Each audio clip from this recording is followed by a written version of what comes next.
Hi friends, welcome back to the channel Shri Sahi creations. ಇವತ್ತಿನ ವಿಡಿಯೋದಲ್ಲಿ ನಾನು ಬ್ಲೌಸ್ಗಳಿಗೆ ಬ್ಯಾಕ್ ನೆಕ್ಕನ್ನು ಯಾವ ಥರ ಮಾಡೋದಂತ ತೋರಿಸ್ತಾ ಇದ್ದೀನಿ. ನಿಮಗೆ ಆರಿ ವರ್ಕ್ ಬರಲ್ಲ ಅಂದರೂ ಪರವಾಗಿಲ್ಲ, ನೀವು ನಿಮ್ಮ ಬ್ಲೌಸ್ಗಳಿಗೆ ಗ್ರ್ಯಾಂಡಾಗಿ ನೀವು ವರ್ಕನ್ನು ಮಾಡ್ಕೋಬೋದು. ನೋಡಿ, ಈ ಥರ ಸಿಂಪಲ್ಲಾಗಿ ಬಾರ್ಡರ್ ಬ್ಲೌಸ್ಗಳನ್ನು ನೀವು ಹೊಲಿಸಿಟ್ಕೊಂಡಿರ್ತೀರ. ಇವಾಗೆಲ್ಲ ವರ್ಕ್, ಕಂಪ್ಯೂಟರ್ ವರ್ಕ್ ಎಲ್ಲ ಬಂದಿದೆ, ಎಂಬ್ರಾಯ್ಡರಿ, ಆರಿ ವರ್ಕು ಮೊದಲೆಲ್ಲ ಇರಲಿಲ್ಲಲ್ಲ. ಈ ಥರ ಸಿಂಪಲ್ಲಾಗಿ ನೀವು ಬ್ಲೌಸ್ ಏನಾದರೂ ಸ್ಟಿಚ್ ಮಾಡಿಸಿ ಇಟ್ಟಿದ್ರೆ, ಇವಾಗ ನಿಮಗೆ ಅದೇ ಬ್ಲೌಸು ಗ್ರ್ಯಾಂಡಾಗಿ ಬೇಕು ಅಂತ ಅನಿಸಿದರೆ ಈ ಥರ ಪೈಪಿಂಗ್ ಇರ್ಬೋದು, ಇಲ್ಲ ಅಂದರೆ ಫೋಲ್ಡ್ ಮಾಡಿ ಸ್ಟಿಚ್ ಮಾಡಿರ್ತಾರಲ್ಲ ಆ ಥರ ಇದ್ರೂ ಕೂಡ ಬರುತ್ತೆ. ಗ್ರ್ಯಾಂಡಾಗಿ ನಿಮ್ಮ ಬ್ಲೌಸ್ಗಳಿಗೆ ನೀವೇ ವರ್ಕನ್ನು ಮಾಡ್ಕೋಬೋದು. ತುಂಬ ಅಂದರೆ ತುಂಬ ಚೆನ್ನಾಗಿ ಬರುತ್ತೆ, ಹಾಗೆ ಗ್ರ್ಯಾಂಡ್ ಲುಕ್ ಕಾಣಿಸುತ್ತೆ. ಹಾಗೆ ಒಂದು 10-20 ರೂಪಾಯಿಗಳನ್ನು ನೀವು ಖರ್ಚು ಮಾಡಿಕೊಂಡ್ರೆ ಬ್ಲೌಸ್ಗಳಿಗೆ ಬ್ಯಾಕ್ ನೆಕ್ಕು ನೀವೇ ನಿಮ್ಮ ಕೈಯಾರೆ ಮಾಡ್ಕೋಬೋದು. ಯಾವ ಥರ ಅಂತ ತೋರಿಸ್ತೀನಿ. ಬರೀ ಬೀಡ್ಸ್ ಇದ್ದರೆ ಸಾಕು. 3 mm ಇರುವಂತಹ ಈ ಥರ ಗೋಲ್ಡ್ ಕಲರ್ದು ಬೀಡ್ಸ್ಗಳನ್ನು ಬಳಸಿ ನಾನು ಡಿಸೈನನ್ನು ತೋರಿಸ್ತಾ ಇದ್ದೀನಿ. ಹಾಗೆ ಬ್ಲೌಸ್ ಯಾವ ಕಲರ್ ಇರುತ್ತೋ ಅದೇ ಕಲರ್ದು ಕಾಟನ್ ಥ್ರೆಡ್ ಬೇಕಾಗುತ್ತೆ. 2 ಎಳೆ ನಾನು ಈ ಥರ ಒಂದು ನಾರ್ಮಲ್ ನೀಡಲ್ಗೆ ಪೋಣಿಸಿಟ್ಕೊಂಡಿದ್ದೀನಿ. ಲಾಸ್ಟಲ್ಲಿ ಒಂದು ಗಂಟನ್ನು ಹಾಕಿ ಇಟ್ಕೋಬೇಕು. ಓಕೆ, ಇವಾಗ ಡಿಸೈನನ್ನು ಸ್ಟಾರ್ಟ್ ಮಾಡ್ಕೊಳ್ಳೋಣ. ನೀವು ಬರೀ ಬ್ಯಾಕ್ ನೆಕ್ಗಾದರೂ ಹಾಕ್ಬೋದು, ಇಲ್ಲ ಅಂದರೆ ಫ್ರಂಟ್ ಸೈಡು ರೈಟ್ ಸೈಡಿಂದ ಕೂಡ ಇಲ್ಲಿಂದ ಕೂಡ ನೀವು ಸ್ಟಾರ್ಟ್ ಮಾಡ್ಕೋಬೋದು. ನಾನು ಬರೀ ಬ್ಯಾಕ್ ನೆಕ್ಕನ್ನು ಮಾಡಿ ತೋರಿಸ್ತೀನಿ. ಓಕೆ ನೋಡಿ, ಸ್ಟಾರ್ಟಿಂಗಲ್ಲಿ ಕೆಳಗಡೆಯಿಂದ ನೀಡಲು ಮೇಲ್ ತಗೊಂಡು ಬನ್ನಿ, ಮತ್ತೆ ಕೆಳಗಡೆ ತಗೊಂಡೋಗ್ಬೇಕು. ಒಂದು 2-3 ಸಲ ಲಾಕ್ ಮಾಡ್ಕೊಳ್ಳಿ, ಬಿಚ್ಕೊಳ್ದೆ ಇರೋ ಥರ. ಯಾಕಂದರೆ ಡೈರೆಕ್ಟಾಗಿ ಡಿಸೈನನ್ನು ಸ್ಟಾರ್ಟ್ ಮಾಡಿಬಿಟ್ರೆ ಬಿಚ್ಕೊಳ್ಳೋ ಚಾನ್ಸಸ್ ಇರುತ್ತೆ. ಅದಕ್ಕೋಸ್ಕರ ಒಂದು 2-3 ಸಲ ಈ ಥರ ಮಾಡೋದ್ರಿಂದ ಸೆಕ್ಯೂರ್ ಆಗಿರುತ್ತೆ, ಬಿಚ್ಕೊಳ್ಳೋದಿಲ್ಲ. ಇವಾಗ ನಾನು ಯಾವ ಥರ ತೋರಿಸ್ತೀನೋ ಅದೇ ಥರ ಮಾಡ್ಕೊಳ್ಳಿ. ಈ ಥರ ತಗೊಳ್ಳಿ ನೀಡಲು. ಇದಕ್ಕೆ ನಾನಿವಾಗ ಬೀಡ್ಗಳನ್ನು ಪೋಣಿಸ್ಕೋತೀನಿ. 3 ಬೀಡ್ಸ್ಗಳನ್ನು ಹಾಕ್ತಾ ಇದ್ದೀನಿ. ಒಂದು ಸ್ವಲ್ಪ ದೂರದವರೆಗೂ ಸ್ಕಿಪ್ ಮಾಡದೆ ನೋಡಿದರೆ ನಿಮಗೆ ಅರ್ಥ ಆಗುತ್ತೆ. 3 ಬೀಡ್ಗಳನ್ನು ಪೋಣಿಸ್ಕೊಂಡು ಕೆಳಗಡೆಯಿಂದ ಒಂದು ಬೀಡಷ್ಟು ಗ್ಯಾಪ್ ಬಿಟ್ಕೊಂಡು ಕೆಳಗಡೆಯಿಂದ ನೀಡಲು ಮೇಲ್ ತಗೊಂಡು ಬನ್ನಿ. ನೋಡಿ, ಈ ಥರ ಟ್ರಯಾಂಗಲ್ ಶೇಪಲ್ಲಿ ಕಾಣಿಸುತ್ತೆ. ಇವಾಗ ಮೇಲ್ಗಡೆಯಿಂದ ಈ ಲಾಸ್ಟ್ ಬೀಡ್ ಇದೆಯಲ್ಲ, ಇದರಿಂದ ಮಾತ್ರ ಸೂಜಿಯನ್ನು ಹೊರಗಡೆ ತೆಗಿರಿ. ಇವಾಗ 2 ಬೀಡ್ಗಳನ್ನು ಪೋಣಿಸ್ಕೋತೀನಿ. ಸ್ಟಾರ್ಟಿಂಗಲ್ಲಿ ಮಾತ್ರ 3 ಬೀಡ್ಗಳು ಬರುತ್ತೆ. ಇವಾಗ 2 ಬೀಡ್ಗಳನ್ನು ಪೋಣಿಸ್ಕೊಂಡು ಇಲ್ಲಿ ಎಷ್ಟು ಡಿಸ್ಟೆನ್ಸ್ಗೆ ನಾನು ತಗೊಂಡಿದ್ದೀನೋ ಇಲ್ಲೂ ಕೂಡ ಅಷ್ಟೇ ಡಿಸ್ಟೆನ್ಸ್ ಬಿಟ್ಕೊಂಡು ಕೆಳಗಡೆಯಿಂದ ಮೇಲ್ ತರ್ತೀನಿ. ಇಲ್ಲೂ ಕೂಡ ಈ ಲಾಸ್ಟ್ ಬೀಡಿಂದ ಹೊರಗಡೆ ತೆಗಿರಿ ನೀಡಲ್ಲಿ. ಈ ಥರ ನೋಡಿ, ಈ ಥರ ತೆಗಿಬೇಕು. ಮತ್ತೆ 2 ಬೀಡ್ಗಳನ್ನು ಪೋಣಿಸ್ಕೋತೀನಿ. ನೀವು ಒಂದು ಸ್ವಲ್ಪ ದೂರ ಕಂಪ್ಲೀಟ್ ಆದಮೇಲೆ ಬೀಡ್ಸ್ಗಳನ್ನು ಚೇಂಜ್ ಮಾಡಿ ಕೂಡ ನೀವು ಮಾಡ್ಕೋಬೋದು, ಅದು ಕೂಡ ಚೆನ್ನಾಗಿ ಕಾಣಿಸುತ್ತೆ. ಇವಾಗ ಮತ್ತೆ ಕೆಳಗಡೆಯಿಂದ ಈ ಥರ ಮೇಲ್ ತರ್ತೀನಿ. ಲಾಸ್ಟ್ ಬೀಡಿಂದ ಮೇಲ್ಗಡೆಯಿಂದ ಹೊರಗೆ ತೆಗಿಬೇಕು. ನೋಡಿ ಎಷ್ಟು ಚೆನ್ನಾಗಿ ಕಾಣಿಸುತ್ತೆ.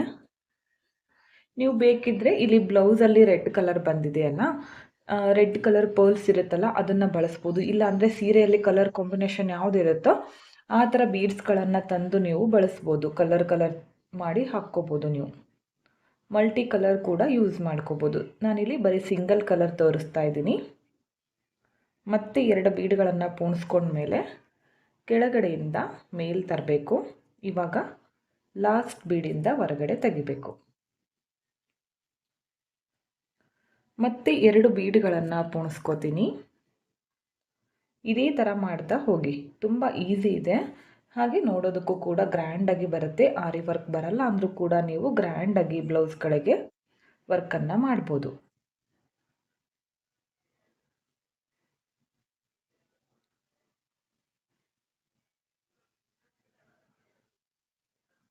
ಮತ್ತೆ 2 ಬೀಡ್ಗಳನ್ನು ಪೋಣಿಸ್ಕೋತೀನಿ.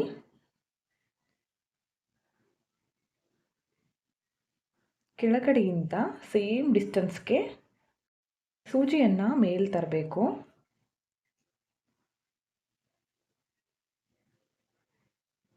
ಲಾಸ್ಟ್ ಬೀಡಿಂದ ಹೊರಗಡೆ ತೆಗಿಬೇಕು. ಆದಷ್ಟು ಅನ್ನೋದಕ್ಕಿಂತ ನೀವು ಬ್ಲೌಸ್ ಯಾವ ಕಲರ್ ಇರುತ್ತೋ ಅದೇ ಕಲರ್ ಕಾಟನ್ ಥ್ರೆಡನ್ನು ಬಳಸಿದರೆ ಬೆಟರು. ಇಲ್ಲ ಅಂದರೆ ಡಿಸೈನು ಈ ಥರ ಮಾಡ್ಕೋತೀವಲ್ಲ, ಇಲ್ಲಿ ಕಲರ್ ಥ್ರೆಡ್ ಏನಾದರೂ ಚೇಂಜ್ ಇದ್ದರೆ ಕಾಣಿಸುತ್ತೆ. ನೋಡಿ ನಾನೀಗ ಬರೀ ವರ್ಕ್ ಮಾಡಿದ್ದಷ್ಟೇ ಕಾಣಿಸ್ತಾ ಇದೆ. ಒಂದು ವೇಳೆ ನೀವೇನಾದರೂ ಥ್ರೆಡ್ ಕಲರ್ ಚೇಂಜ್ ತೊಗೊಂಡ್ರೆ ಥ್ರೆಡ್ ಕೂಡ ಕಾಣಿಸುತ್ತೆ. ಅದಕ್ಕೋಸ್ಕರ ಸೇಮ್ ಕಲರ್ ಥ್ರೆಡನ್ನು ಬಳಸ್ಕೊಳ್ಳಿ. ಮತ್ತೆ ಕೆಳಗಡೆಯಿಂದ ಮೇಲ್ ತರ್ತೀನಿ. ಲಾಸ್ಟ್ ಬೀಡಿಂದ ಹೊರಗಡೆ ತೆಗಿಬೇಕು. ಇದೇ ಥರ ಎಂಡ್ವರೆಗೂ ಮಾಡ್ತಾ ಹೋಗಿ. ಇದೇ ಥರ ಎಂಡ್ವರೆಗೂ ಮಾಡ್ಕೊಳ್ಳಿ. ಒಂದು ವೇಳೆ ಇಲ್ಲಿ ನಿಮಗೆ ಥ್ರೆಡ್ ಖಾಲಿ ಆಯ್ತು ಅಂತ ತಿಳ್ಕೊಳ್ಳಿ. ನಾನು ನೋಡಿ ಇಲ್ಲಿಂದಾನೇ ನಿಮಗೆ ತೋರಿಸ್ಬಿಡ್ತೀನಿ. ಒಂದು ವೇಳೆ ಇವಾಗ ಥ್ರೆಡ್ ಇದು ಸ್ವಲ್ಪ ಉಳಿದಿದೆ ಅಂತ ತಿಳ್ಕೊಳ್ಳಿ. ಇವಾಗ ಬ್ಯಾಕ್ ಸೈಡ್ ಟರ್ನ್ ಮಾಡ್ಕೋಬೇಕು ನಾವು. ಟರ್ನ್ ಮಾಡಿಕೊಂಡು ಇಲ್ಲಿ ಲಾಕನ್ನು ಮಾಡ್ಕೋಬೇಕು. ಓಕೆ, ಲಾಕ್ ಮಾಡ್ಕೊಳ್ಳಿ. ಬಿಚ್ಕೊಳ್ದೆ ಇರೋ ಥರ ಈ ಥರ ಲಾಕನ್ನು ಮಾಡ್ಕೋಬೇಕು. ಒಂದು ವೇಳೆ ಥ್ರೆಡ್ ಮಿಡಲ್ನಲ್ಲಿ ಹೇಗಿದ್ರೂ ಖಾಲಿ ಆಗುತ್ತಲ್ಲ, ಯಾಕಂದರೆ ಪೂರ್ತಿಯಾಗಿ ಒಂದೇ ಸಲಕ್ಕೆ ನಾವು ಥ್ರೆಡನ್ನು ಪೋಣಿಸಿ ಹಾಕೋದಕ್ಕೆ ಆಗೋದಿಲ್ಲ. ಇವಾಗ ಇದನ್ನು ಕಟ್ ಮಾಡ್ಕೋತೀನಿ.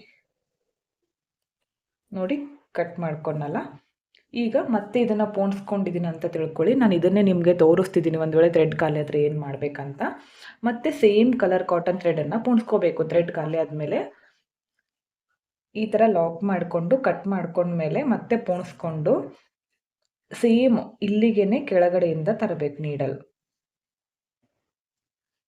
ಮತ್ತೆ ಒಂದ್ಸಲ ಕೆಳಗಡೆ ಚುಚ್ಕೊಳ್ಳಿ. ಮತ್ತೆ ಮೇಲ್ ತಗೊಂಡು ಬನ್ನಿ.